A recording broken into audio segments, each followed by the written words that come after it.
aqui no monte, como nós falamos, em nome do nosso Senhor Jesus Cristo, para entregar o pedido do povo do Senhor Jesus aqui no Japão.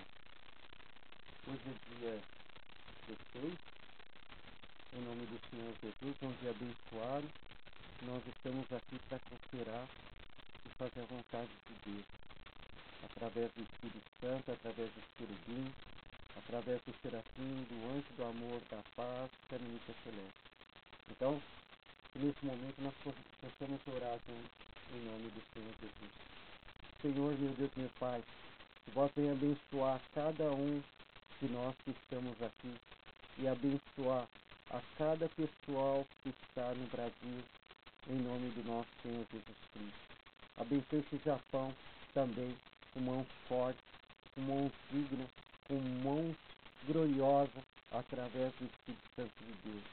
E aquele que precisa de uma cura, aquele que precisa de uma salvação, aquele que precisa, diante da sua presença, de uma conversão, aquele que precisa do seu amor, Pai, que tu esteja trabalhando já desde já, Pai.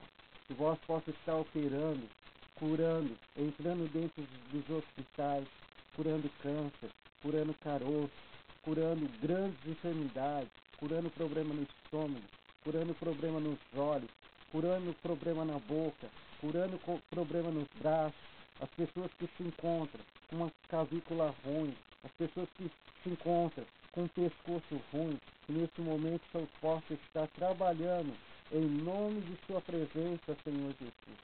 E eu te engrandeço porque o Senhor